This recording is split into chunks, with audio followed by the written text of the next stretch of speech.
नमस्कार। आज हम बात कर रहे हैं अरुंधति रॉय के 1997 के बुकर प्राइज विजेता उपन्यास the God of small things पर। हाँ, एक बहुत ही प्रभावशाली किताब। बिल्कुल।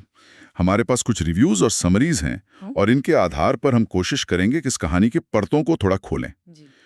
ये केरल के आमिनम गांव में सेट है ना? हाँ, आइमिनम। और कहानी है एक बिखरे हुए परिवार की, मना किए गए प्यार की, और कैसे जाति, इतिहास, सदमे ये सब लोगों की जिंदगी पर गहरा असर डालते हैं। बिल्कुल। कहानी घूमती है दो जुड़वा बच्चों के इर्द गिर्द, एस्थापन यानी एस्था और राहेल। बचपन में कुछ भयानक घटनाएं होती हैं जिनके बाद वो अलग हो जाते हैं और फिर मिलते हैं 31 साल की उम्र में। काफी सालों बाद। हाँ, और ये सब हुआ था 1969 में। तब वे सिर्फ 7 साल के थे। उनकी माँ अम्मू, वो अपनी जाति से बाहर शादी करने की वजह से, मतलब हाँ, परिवार से एक तरह से निकाली गई थी। हाँ, और वो अपने बच्चों के साथ वापस अपने मायके आइमिनेम आ गईं। पर वहां उनका स्वागत कुछ खास अच्छा नहीं हुआ। सही कहा। और यहीं से कहानी का जो भावनात्मक केंद्र है, वो उभरता है। अम्मू और वेलुथा के बीच का वो छिपा हुआ प्यार। वेलुथा जो एक बड़ई है और उस जाति से है जिसे अछूत माना जाता था।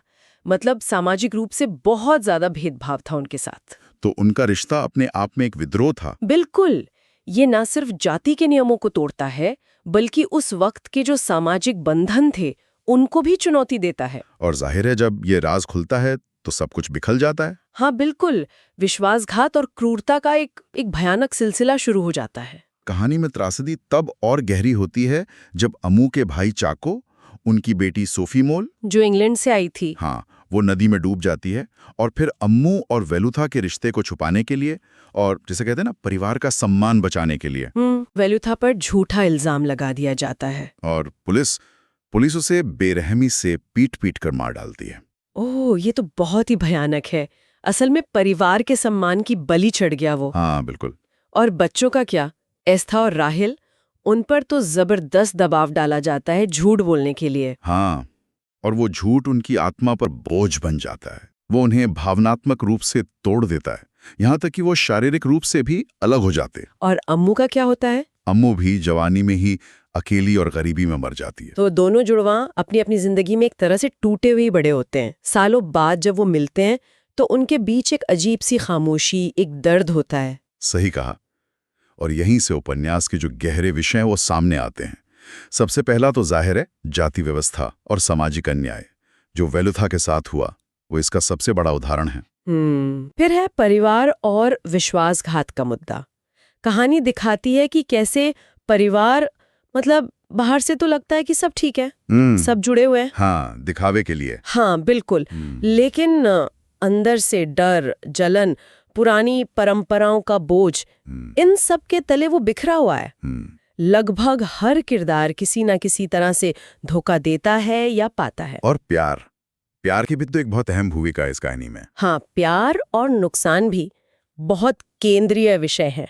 उपन्यास ये दिखाता है कि समाज के जो नियम है ना, कि कौन किससे प्यार कर सकता है, कैसे कर सकता है, वो कितने खोखले और नुकसानदेह हो सकते हैं। कहानी में लगभग हर सच्चे प्यार को सजा मिलती है ऐसा लगता है। हाँ, ये एक तरह से दिखाता है कि कैसे व्यक्तिगत दुख अक्सर बड़ी ताकतों से जुड़े होते हैं, जैसे जाति व्यवस्था या सामाजिक नियम।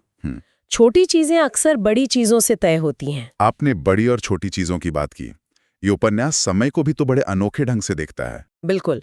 समय और यादें कहानी में सीधी रेखा में नहीं चलती। अतीत और वर्तमान जैसे एक दूसरे में घुल मिल जाते हैं। ये दिखाता है कि कोई गहरा सदमा, कोई ट्रॉमा कैसे यादों पर हावी हो जाता है, उन्हें तोड़ मरोड़ देता है। और रॉय छोटी छोटी चीजों पर बहुत ध्यान देती हैं। हाँ, वो छोटी चीजों पर बहुत जोर देती हैं। एक नजर, एक स्पर्श, खामोशी, ये दिखाने के लिए कि कैसे यही छोटे छोटे पल जिंदगी को असल मायने देते हैं उन बड़ी चीजों जैसे राजनीति या जाति के सामने। और रॉय की लिखने की शैली वो भी तो बहुत खास है। हाँ, बहुत ही अनोखी शैली है। काव्यात्मक है, प्रयोगधर्मी है। वो भाषा के साथ खेलती हैं, जैसे शब्दों पर जोर देने के लिए कैपिटल लेटर्स का इस्तेमाल करना। हाँ, मैंने देखा है। कुछ वाक्यों को बार बार दोहराना, जैसे कोई गीत की टेक हो। कभी कभी तो वो व्याकरण के अपने नियम खुद बनाती हैं।